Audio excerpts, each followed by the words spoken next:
What I love about augmented reality is there's games, there's music, there's all this exciting stuff. And I'm here to to bring the excitement level down and talk about Internet of Things. That's right. So my presentation is commissioning of IoT devices. And so I'll just quickly, it's a lightning round, so I'll go lightning fast. So the very first thing we're going to do is, who is Ostrom? Not everyone knows about who pays my bills. And then also my journey through augmented reality. What exactly is device commissioning? And just some app, the actual, show a little bit of the app. It's confidential, we haven't released it yet, so I'm just going to show little teasers, and then some lessons learned. Okay, so first of all, who is Ostrom? A lot of people think about it, if you know it at all, they make light bulbs. You may have recognized the Sylvania, which is the US logo. It's got a colorful history, try to put some fun pictures up there, of some of the products Ostrom Sylvania has made. At this point, you may be wondering why I'm standing here talking about augmented reality, about light bulbs. But actually, the new focus is all about optical semiconductors. And so there's a lot of the new products dealing with, now these are the different components you'll find in the different the HoloLens, the Vive. So it's the components, anywhere from, you can read these off, but near eye projection, the eye tracking, so you can work on where you're going to actually render the images, knowing when you're putting the glasses on for proximity, position tracking, and then room scanning. So these are all really next generation hardware that Ostrom is working on.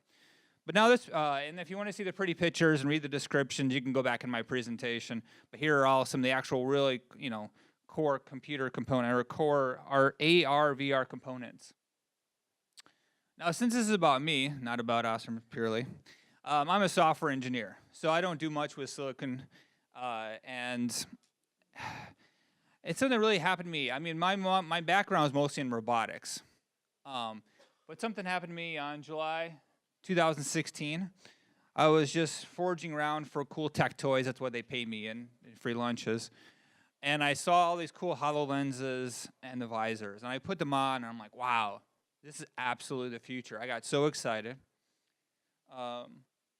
And then I read this report, which everyone should read, the Harvard Business Review, if you haven't read it already. And basically it says the future we know is IoT, Internet of Things. All these things are going to be connected. Everything's going to talk to each other. And I think that, it's going to be billions of devices. But what's going to be the how are people going to interact with this? And it's really going to be one of the solutions is augmented reality. From now knowing your space to how you're going to see things. Can you imagine pulling your phone out with like a billion different apps for all these different billion devices? So that all got me really excited. And then I have to go back to my story when I was at the University of Illinois. I sat next to this guy, Mark Andreessen, and he was working on Mosaic, which is before Netscape. And I was working on web pages where people didn't even know what web pages were. He goes on, makes $25 million, and I go on to help finish my degree. So obviously I missed a huge opportunity back then. It's a good story though. But anyway, so, oh yeah, you can kind of see, this is not actually me, but this is really what the visual would be, right? And if you actually go back a little bit, you can actually see the resemblance. Well, okay, it's not going back, but you imagine that looks like our Mark Andreessen way back then. So, I knew right away, 2016, this would be the year, the start of my augmented reality experience. So, at Ostrom, like I said, I was doing robotics, doing indoor navigation. I put together a proposal for them how they should revolutionize their business to be able to do all lighting stuff in augmented reality. Everyone from lighting design to commissioning the products to actually controlling and maintaining the products. All on their IoT platform, which are launching, which is called Lightelligence. So they said, hey, that's fantastic. We'll make you the head. Hey. So this is a lightning talk. We only have time to talk about one of these, and that's me commissioning. Now, a lot of people don't know what commissioning is, so I'll try to review this.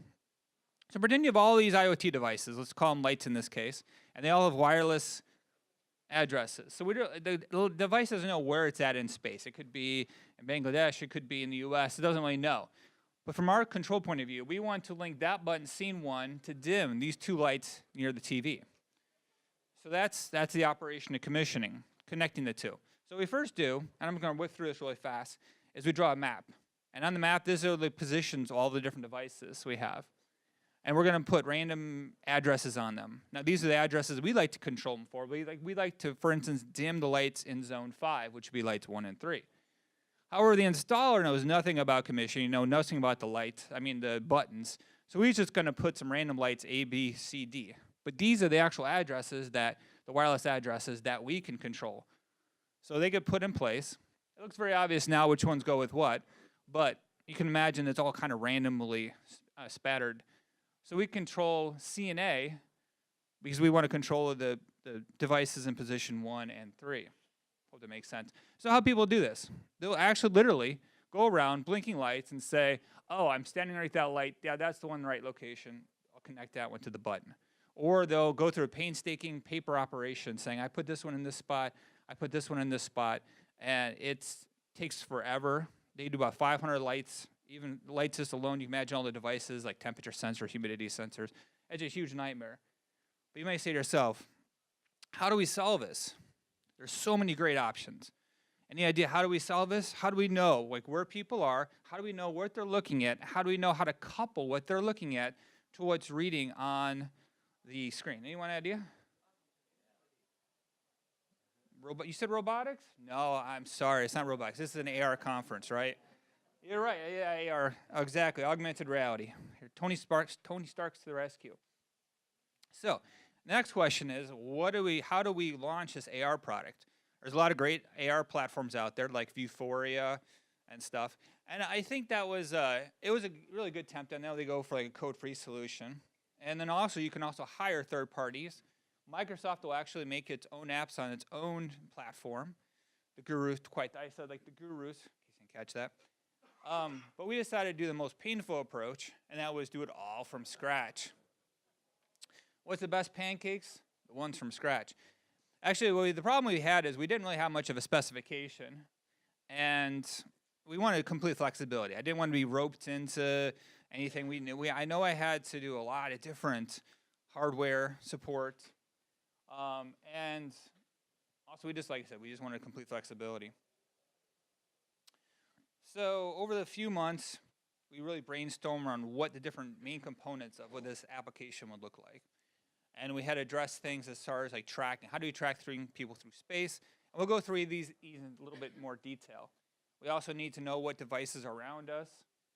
We wanted to utilize some of the core features of AR, such as mapping and computer vision. Can we recognize objects that we see, which is really essential? And can we support the different platforms? Also, this has got to be really easy for the user. This is someone who's probably not used to, living in an AR world. So can we collect on their gestures and really make it easy for them to operate the application? And then finally, we can't live on our own little island. This has got to be connected to the cloud, such as streaming video, pulling down map information of the building. So here's a diagram. Oh yeah, can be eye, but too much on the eyes. But you can see our mobile app on the left, and it's going to be communicating to a light management system. These are the things that are turning on and off the devices. And then here, the actual receiving the devices that's going to, operate the sensors. And then we're going to have we're going to utilize the camera on the AR device to help map the room, to localize where we are, to detect when devices are going on and off outside of just getting the wireless solution, and then use nearby BLE sources to figure out where we're at. Whew, easy, huh? Is this time going down? Oh, sorry. I don't think I feel like I've done this many times. Okay, so anyway, we'll try to go fast, I guess. So I had a great solution using HoloLens, and this is what we thought we would be. Oh yeah, this is absolutely amazing. But in reality, this is what we got. People didn't really understand how to use the HoloLens. It was really expensive, and they didn't know what to do.